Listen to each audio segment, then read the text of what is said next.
फिर निकल आया मैं कराची से बाहर। तकरीबन 70 किलोमीटर दूर है ये जगह और खार के नाम से मशहूर है। जो मशहूर नाम है इसका वो केरतर नेशनल पार्क है। वाइल्ड लाइफ भी यहाँ बहुत ज़्यादा है। लेकिन यहाँ आने का मकसद, ये जो पहाड़ आप देख रहे हैं मेरे लेफ़्ट साइड पर, इन पर अब जाएंगे हम। क्या करेंगे हम जाके, इससे पीछे भी अगर आप देखें मेरे तो आपको हब डैम भी नज़र आ रहा है। ये भी एक मशहूर जगह है। लेकिन यहाँ आने का मकसद क्या है वो मैं आपको बताऊँगा। आप मेरे साथ चलिए, आपको लेकर चलते हैं। सांस मैं बहाल करने की कोशिश कर रहा हूँ अपनी, क्योंकि तकरीबन 1.5 किलोमीटर हम वहाँ से चल कर आए हैं जहाँ से मैंने इंट्रोडक्शन आपको दिया था।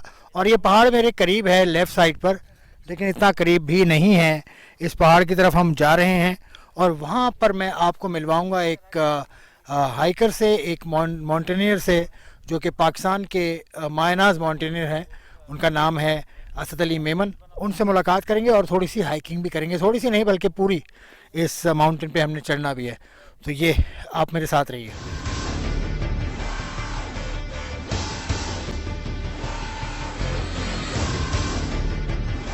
ट्रैकिंग करते करते तकरीबन 1 घंटा हो चुका है। ट्रैकिंग उसको कहते हैं जो अभी पहाड़ पे चढ़ना अभी बाकी है।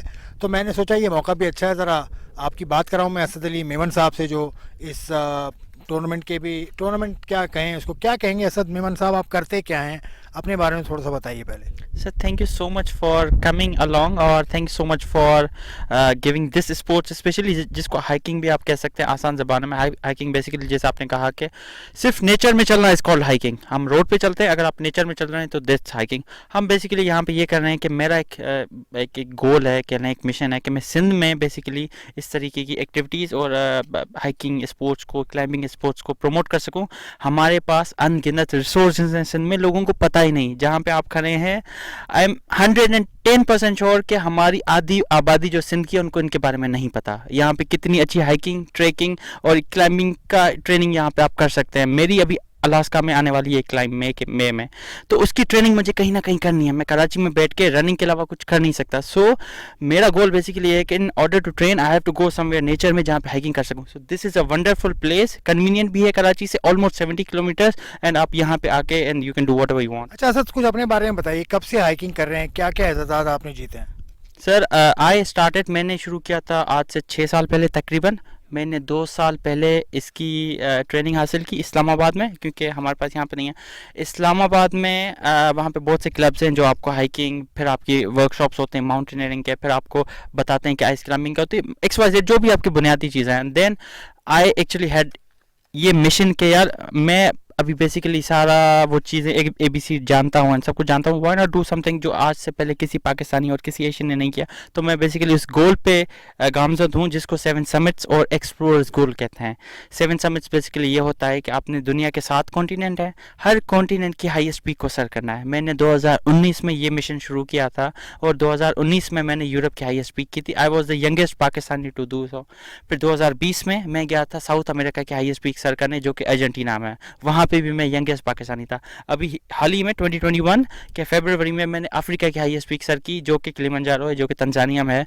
और यहाँ पे सबसे यूनिक चीज़ यह है कि मैं as a not only as a Pakistani बल्कि एज ए एशियन मैंने एक रिकॉर्ड बनाया। वो ये था कि मैंने किलिमंजारो को इतने कम अरसे में बनाया, इतने कम अरसे में क्लाइंब किया जो आज से पहले किसी एशियन ने नहीं किया। वो एक basically with in a day था, एंड दैट्स बेसिकली जो मेरी एक 3 क्लाइंब हो चुकी हैं। अभी एज आई टोल्ड यू कि 4 महीने बाद मेरी दूसरी क्लाइंब है अलास्का में, उसके बाद मैं जाऊंगा इंडोनेशिया, फिर Everest, and then this is all my एक 2 साल का प्लान। पहले ये जो पीछे नजर आ रहा है इसको तो सर करे ना आज। चलें फिर चलते हैं हम असद अली मेमन के साथ साथ ही हूँ मैं। एक कट लेता हूँ यहाँ पर, साथ साथ आपको इसकी पीक पर ज्वाइन करेंगे।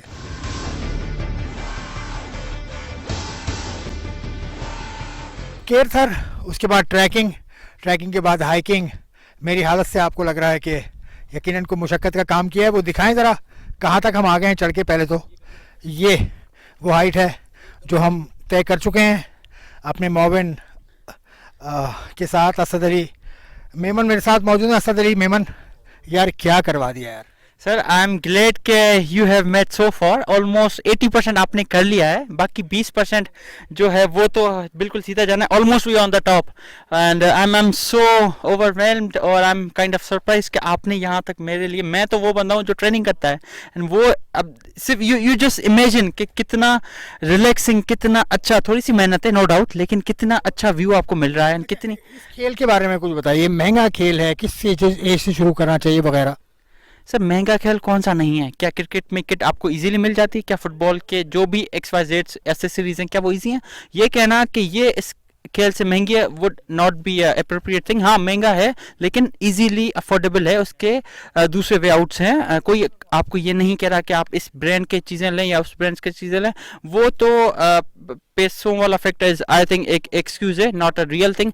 उसके अलावा इस गेम में आप बगैर इस सच हाई फाई फाइनेंस या एक्सपेंसेस के इंटर हो सकते हैं वेरी इजीली। आप खुद विटनेस हैं, आप खुद यहाँ पे कराची से चल के आए हैं, हमने हार्डली खाना पीना के अलावा कौन सा ऐसा आप घर के कपड़े पहन के आए हैं। You are kind of wearing the joggers जो हर कोई आम मरा की जिंदगी में पहनता है। तो ये सारी चीज़ें अगर आप कर सकते हैं तो एक नौजवान क्यों नहीं कर सकता? The only thing that matters is the willingness. अच्छा, अब मुझे इसका ज़रा हायरार्की बताइए। नेशनल फेडरेशन है इसकी, सूबाई एसोसिएशन है इसकी, क्या सिलसिला है? इसको थोड़ी सी टेक्निकल चीज़ है, you have to be very much into this समझने के लिए।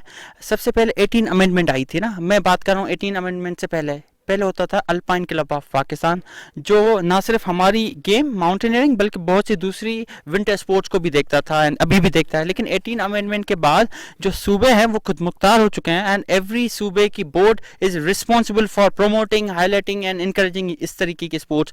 आप सिंध के, क्योंकि हम यहाँ पे खड़े हैं तो सिंध के हवाले से सिंध स्पोर्ट्स बोर्ड है बेसिकली, वो जो कि अल्पाइन क्लब ऑफ पाकिस्तान के अंडर नहीं आती, वो एक अलग बॉडी है एंड ये बेसिकली काम सिंध स्पोर्ट्स बोर्ड जो कि government of Sindh sport department के अंदर आता है, उसका बेसिकली ये डोमेन है और उसका ये इख्तियार है और उनको ये रिस्पॉन्सिबिलिटी भी उनके शोल्डर्स पे फॉल करती है कि इस स्पोर्ट्स को फॉल करें। अच्छा, अभी तक सिंध गवर्नमेंट ने कुछ भी नहीं किया यानी स्ट्रक्चर बनाने के हवाले से या सहूलत देने के हवाले से? सर अनफॉर्चुनेटली बड़ी बदकिस्मती के साथ ये कहना पड़ता है कि अभी तक उनका इस तरफ ध्यान ही नहीं किया। इंफ्रास्ट्रक्चर बनाना, प्रमोशन करना या अवेयरनेस रेस करना वो तो बहुत बात की बात है। स्टेप 1 जो है वो है इंफ्रास्ट्रक्चर बनाना, ताकि अगर आप जैसा बंदा शौक रखता है तो वो पहले सर्च करेगा कि प्लेटफॉर्म्स कहाँ पे हैं, मैं कहाँ पे, वो ही नहीं है। तो but again I am not discouraging या मैं बिल्कुल वो मायूस नहीं हूँ सिंध गवर्नमेंट से। आई नो मैनी पीपल जो हमारे डिपार्टमेंट्स में होते हैं, करते हैं। आई रियली विश के इस तरीके के जो लोग हैं वो इस स्पोर्ट्स को भी ध्यान दें जिस तरीके से हम बाकी स्पोर्ट्स की फैसिलिटीज़ को प्रोवाइड करते हैं। अच्छा, इसके बारे में बताइए, वर्ल्ड ओवर ये कहाँ सबसे ज़्यादा खेली जाती है जहाँ ट्रेनिंग के लिए जाया जा सके बआसानी? नेपाल। वर्ल्ड ओवर की बात करें हमारे अपने खित्ते में सिर्फ थोड़ा सा आई थिंक 4 घंटे की फ्लाइट पकड़ के आप नेपाल जा सकते हैं। नेपाल तो हब है, कहा जाता है कि पाकिस्तान पैराडाइज फॉर माउंटेनियर्स है, नो डाउट है। फैसिलिटीज़ कुछ भी नहीं है। आपको पता है कि 2007-2008 के बाद आप रेशो निकाल लें, ये पूरी फिगर्स निकालें कि कितने फॉरेनर्स पाकिस्तान में माउंटेनियरिंग करने आए, बिल्कुल ना होने के बराबर हैं।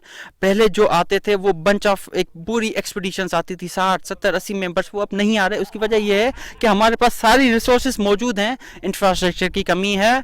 अगर कोई K2 को क्लाइंब करने आता है तो उसके पास वो फैसिलिटीज़ नहीं है, वो पोर्टर नेपाल से लाता है। अभी ये जो पिछले साल अली सतपा वाला सीन हुआ था, इसमें जितने भी लोग क्लाइंबिंग करने आए थे वो सारे पोर्टर्स जो आपके गाइड्स होते हैं वो नेपाल से हायर करके आए थे। क्या हमारे पास अपने पास नहीं है? चलें, ये तो हुकूमत की जिम्मेदारी है। आखिरी सवाल मुझे बता दें, ओलंपिक स्पोर्ट्स है ये? सर 2020 टोक्यो में ये ऑफिशियली इंट्रोड्यूस हुई है स्पोर्ट्स क्लाइंबिंग की फील्ड में, जिसमें 40 मेंबर्स होते हैं, 20 female 20 male, all over the world. Unfortunately हमारे, आप देखते हैं हालात ये क्या है, आपने खुद विटनेस किया है कि अवेयरनेस ही नहीं है, इंफ्रास्ट्रक्चर नहीं है, तो हमारे कौन से लोग क्वालिफाई करेंगे, कौन से 2020 तो गुजर गया, अभी 2024 का जो हमारा ओलंपिक्स आने लगा है उसमें कौन पार्टिसिपेट करेगा, कैसे पार्टिसिपेट करेगा, फंड कौन करेगा, ये सारी चीज़ें मैटर करती हैं। बट आपका सवाल कि ये डेफिनेटली ना सिर्फ समर ओलंपिक्स बल्कि विंटर ओलंपिक्स में भी ये हैं सारी चीज़ें।